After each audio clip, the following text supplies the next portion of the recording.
with their shareholders. They could say, well, we're just going to cut by 10%, we're going to do what the best available government target is, and that's it. They could get away with that. They wouldn't come under too much pressure.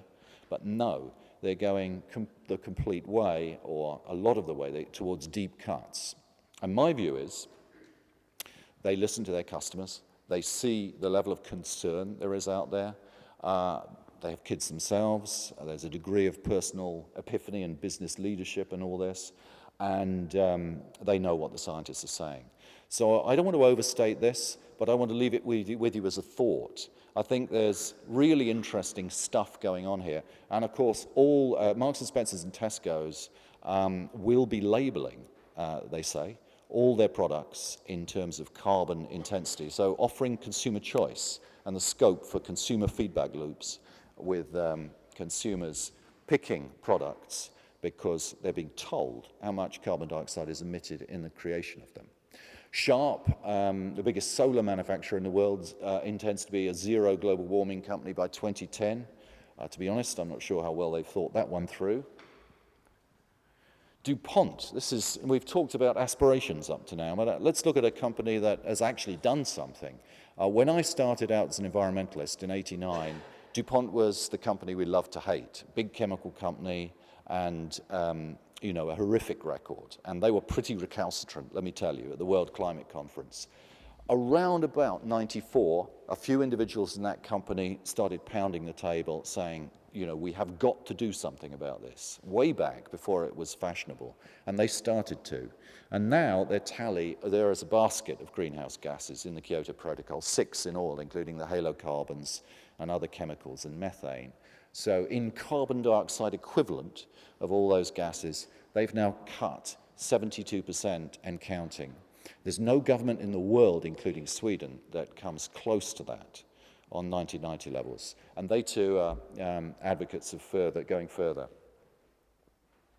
BP, if I had £1 for every tussle I've had with BP over the years, I'd be a very rich man. But I think you have to give credit and I still have big problems with BP and Shell both, but you have to give credit where credit is due. And if BP hadn't quit what we call the Carbon Club, the phalanx of industry that lobbied against the Kyoto Protocol, that tried to derail the climate negotiations, it was pretty uniform with a few wobbly exceptions like DuPont until about 1996. And then the chief exec of BP threw his hands up and said, we can't carry this argument anymore. We do have a real problem. We've got to deal with it.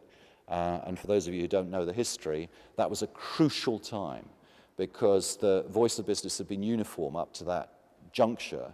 And the governments were trying to negotiate the Kyoto Protocol, which just had tiny cuts, not meaningful cuts, but tiny cuts of first step. And it didn't look as though it was going to happen. Then BP quit, and all of a sudden Shell quit, and even Texaco then quit. There was a ripple effect. The business lobby was split, and the whole process of thinking more sensibly about it started. So I don't believe there would have been a Kyoto Protocol unless they'd done that, from what I saw at the negotiations. And then you look at their experience, what they've done, never mind about their core product and the growth of that. Internally, in their own operations, they've been setting targets. They've saved $650 million in the last 3 years, just in energy efficiency. What does that tell us? I mean, even in a company that measures its profits in billions, that's a non-trivial sum, right? So, and that's a positive message that resonates. HSBC, first bank to go carbon neutral.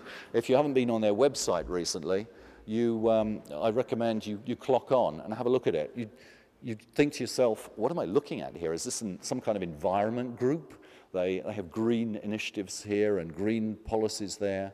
And no, it's the biggest bank in the world. And so they have a commitment to go carbon neutral and are the first of the big financial institutions to do that. And then, of course, good old Sir Richard, late entrant to the game, but when he did enter, he entered big time with this pledge to allocate £3 billion for biofuels in the next 10 years, from profits, incidentally, he has yet to make. And bear that in mind when we get to the peak oil story. But nonetheless, flamboyant, big signal, well done, Richard. So on the other hand, this is what you get. You know, we're nothing if not contradictory as a species, we humans. And one week you can get in the business magazines what I showed you before, and the next you can get this kind of stuff. So Forbes, the black gold rush, with BP very much concentrating on its core product. And I love this one. Everything we know about climate change, Exxon unleashed, how the world's most powerful corporation plans to dominate the new age of oil exploration. Well, let's hope not. And then, of course, you know, the overreaction to the events of the day or the week. So this is a very recent Newsweek cover. We had a phase of high oil prices going right up to $78 for a variety of reasons, none of which had to do with the peak oil story I'm about to tell you in a minute. But then a slide for whatever reason.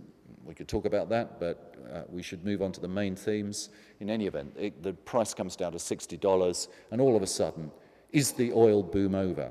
Why prices have fallen and why the oil majors, are worried.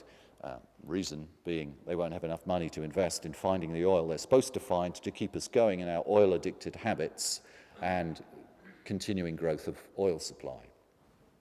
So this is not kind of sustainable in any way. I would say it's not survival orientated. I would say, indeed, that it's suicidally dysfunctional. Now, just a few words about why I have the nerve to stand up here and talk to you about these issues. This is my day job. I run, as Robbie said, the biggest solar company in the UK. That's on a good day. On a bad day, we're a small, struggling South London roofing company, which tells you everything you need to know about the state of renewable energy in the UK. But this is what we do. We put, and this is all I'll be able to show you tonight because that's not the point of the talk, but we use one of the family of renewable energy technologies, clean energy technologies, and we use it in the built environment, both on big commercial buildings, on big industrial buildings, also in residential buildings. That's our C21 roof tile, of which we're so proud. It's won all sorts of awards and designed by my team of young engineers. And you can get solar electricity and solar thermal from these tiles. It's combined heat and power on the roof. And I offer it to you as a sort of illustration. I can't justify the point, but just an illustration of what we could do if we were prepared to think differently. More than half the emissions in the UK come directly and indirectly from buildings, like that big tower block and like that small residential home. Half the emissions.